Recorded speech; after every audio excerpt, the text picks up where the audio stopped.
My grandmother handed me a check. At our Christmas party. $7 million. My dad snatched it from my hand, looked at it, and burst out laughing. She's confused, he said. It's fake. Give it back. I took it back quietly, folded it, put it in my coat pocket, and said nothing. The next morning I walked into the bank alone. The manager looked at the check. Then he looked at me. Then he picked up his phone and called someone. He came back, sat down across from me, and said, "Ma'am, this is very real. Drop your city name right now and subscribe because what happened next destroyed my entire family's version of who my grandmother was. My name is Sloan Mercer. I am 29 years old. I live in Denver, Colorado. I want to tell you about my grandmother Iris. Iris Mercer was 81 years old.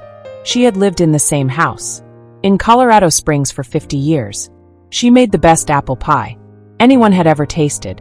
She called me every Sunday, without fail, and she was, according to my father and my uncle, getting confused. That was the word they used. Confused. Whenever she said something they did not like, whenever she made a decision they disagreed with, whenever she expressed a preference that inconvenienced them, she was confused. I had watched this for 3 years. I had watched my father and my uncles slowly position themselves as the authorities on what my grandmother actually meant, what she actually wanted, what she was actually capable of deciding.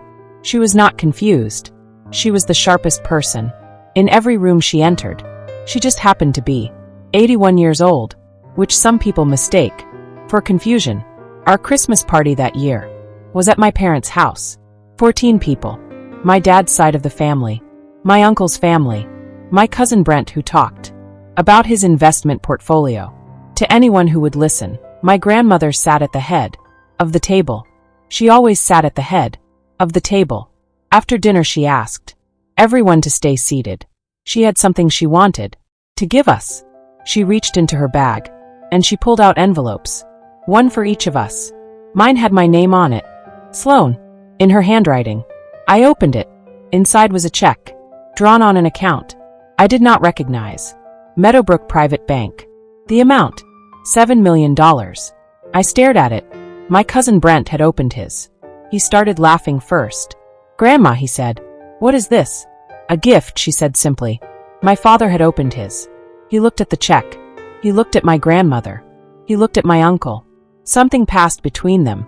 Then my father reached over, without asking, and took my check out of my hand. He looked at it. "It's fake," he said. "She's confused again. Don't be an idiot, Sloan." He put it on the table, in front of me like it was a child's drawing. My grandmother looked at him. She did not say anything, but she looked at him with the specific expression of a woman who has already accounted for exactly this reaction. I picked up the check. I folded it. I put it in my coat pocket. "Thank you, Grandma," I said. She smiled at me. "Just me. Has someone ever dismissed something important to you as fake or worthless? Drop your story below." I looked up Meadowbrook Private Bank on my phone that night. It existed. Colorado Springs. Established 1987. Private wealth management. I looked at the check again. The account number. The routing number. The signature. My grandmother's signature. The same signature I had seen on birthday cards my entire life. The same distinctive loop on the M of Mercer. I put the check in my desk drawer. I did not sleep much. The next morning I drove to Meadowbrook Private Bank in Colorado Springs, 40 minutes from Denver. I walked in at 9 a.m. When they opened, I asked to speak with a manager about a check I had received. The woman at the desk looked at the check. She excused herself. She came back with a man in a gray suit. His name was Mr. Patterson. He looked at the check. He looked at me. He picked up his phone and made a call. He came back. He sat down across from me. He folded his hands and he said, "Ms. Mercer, this is very real. Your grandmother has been a client of ours for 19 years. She came in personally 3 weeks ago to arrange this." I sat very still. 3 weeks ago, I said. "Yes," he said. She was very clear about her instructions. Very specific. Very, I want to say this carefully, very not confused. I looked at the check in his hands. $7 million. My grandmother. 3 weeks ago. Planned. Deliberate. Clear. There is something else, Mr. Patterson said. He slid an envelope across the desk. My name on it, in her handwriting. I opened it in my car, in the parking lot. 4 pages. Handwritten. Her distinctive M. I am going to tell you what it said, not word for word, but the truth of it. My grandmother had been building her own wealth, quietly for 40 years. Not through my grandfather, who had died when my father was in his 20s, and had left very little. On her own. Smart investments. A small business she had run out of her home for 15 years. That my family had always dismissed as a hobby. It was not a hobby. It had been extremely profitable. She had never told my father or my uncle because, and she wrote this clearly, she had watched what happened when people knew you had money. She had watched her sons become the kind of men who managed things for people they considered confused. She had decided to protect what she had built, and she had decided who she wanted to give it to. Me. Not because I was her favorite. She was careful to write that, but because I was the only one who had never tried to manage her. The only one who had never used the word confused. The only one who had called every Sunday just to talk, not to check on her accounts, or discuss her care arrangements, or remind her what she actually meant when she said things. Just to talk. She wrote, "You treated me like a person, Sloan, not a problem to be managed. That is worth more than anyone in this family will ever understand." I sat in that parking lot for a long time. Did you have a grandparent who saw you differently than the rest of your family did? Tell me in the comments. My father called me that afternoon. His tone was different from the night before. Less dismissive, more careful. I called the bank, he said. I know, I said. They wouldn't tell me anything. He said, privacy something.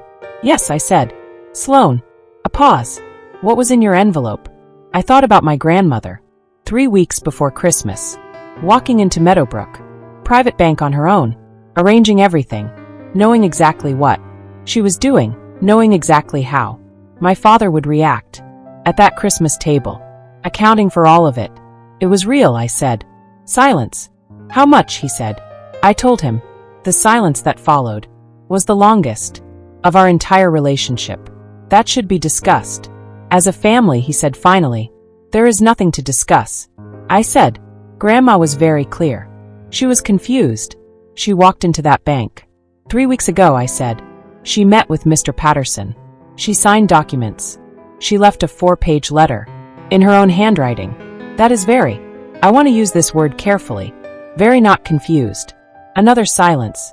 I would like to see the letter. He said. I know you would, I said. I did not send him the letter. My grandmother passed away 4 months after Christmas. Peacefully. In her house on the same street she had lived on for 50 years. I was with her. I had been visiting every other weekend. Since Christmas. We sat on her porch. We talked about everything and nothing. She told me stories about building her business that I had never heard. She was sharp and funny and completely, entirely not confused until the very last weeks. My father contested the gift. I will not go into the legal details because some of it is still ongoing, but I will tell you that my grandmother had a very good lawyer who she had also visited 3 weeks before Christmas. She had accounted for everything. My father and my uncle discovered, in the process of the legal proceedings, that they had significantly underestimated both my grandmother's wealth and her foresight. She had built something remarkable, quietly, over 40 years, without asking anyone's permission or waiting for anyone's approval. She just built it, and then she gave it to the person who had never tried to manage her. My grandmother called me every Sunday. I called her every Sunday. We talked about her garden and my job in the book she was reading and the neighbor's dog that kept getting into her apple tree. Nothing significant. Everything significant. I think about those calls a lot now, about how the most important thing I ever did for my grandmother was nothing remarkable. I just called. I just listened. I just treated her like a person, not a problem, not a confusion. A person. She built 40 years of something extraordinary, and she gave it to me, not because I deserved it more than anyone else, but because I had shown up without an agenda every Sunday, without fail. The apple pie recipe is in the letter too. Last page. Her handwriting. I have made it 3 times. It is the best thing I have ever tasted. Drop your city one last time.